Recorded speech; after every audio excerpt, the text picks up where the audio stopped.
Tensions in the Middle East are boiling once again, and this time they are threatening the very heart of the global energy supply. After the United States reportedly carried out airstrikes on three of Iran's nuclear facilities, a dramatic response is being considered by Tehran. According to Iranian media reports, the country is seriously thinking about shutting down the Strait of Hormuz, a very narrow waterway that many might not have heard of, but one that plays a massive role in the world's energy lifeline. So, what is this Strait of Hormuz?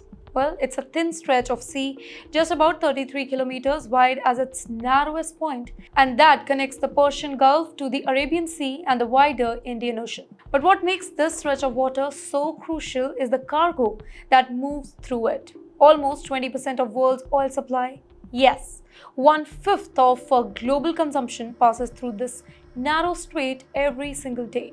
That includes shipments from oil-rich countries like Saudi Arabia, Iraq, Kuwait, the UAE, Qatar, and of course, Iran itself.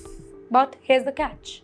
Although the strait is 33 kilometers wide all over, the shipping lane that oil tankers actually use are only 3 kilometers wide in each direction. So that means it's very tight and vulnerable choke point. Any threat, any blockage, or any military tension in this particular zone can send shockwaves through the oil market and global trade routes. Now, in retaliation to the United States strike, Iran is weighing whether to close off this channel, something that it has threatened in the past but rarely acted on it. If this closure happens, then the world's oil flow might face serious disruption. A big part of the oil that fuels economies, powers cars, and heats home could suddenly be stuck. And the countries that will feel the heat the most are not just in the West anymore. Today, it's Asia's, particularly China and India, that are most exposed to this kind of crisis. Now, let's focus on India for a moment. India is the third largest oil consumer in the world. Of the 5.5 million barrels of crude oil it imports daily, about 2 million barrels come through the Strait of Hormuz.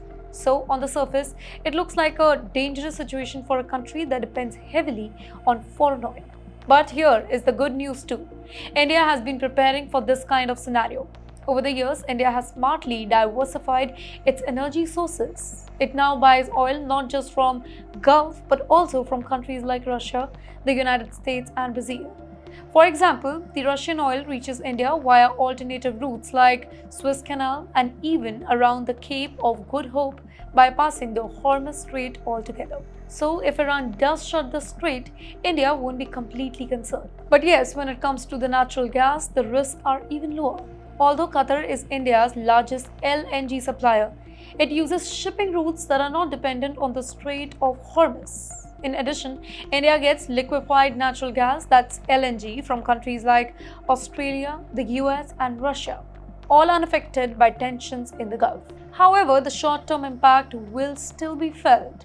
Experts believe that oil prices could jump to $80 per barrel or even higher. That means that higher petrol and diesel prices, rising costs of transport and goods, and potentially more inflation in countries like India that are still recovering from the global economic choke. In the long run, this standoff is also a wake-up call. As the world debates clean energy, geopolitical flashpoint like Strait of Hormuz remind us how deeply dependent we still are on fossil fuels and how energy security is tied closely to diplomacy and military power. So, whether or not Iran actually closes the strait, the warning bells a loud and clear message.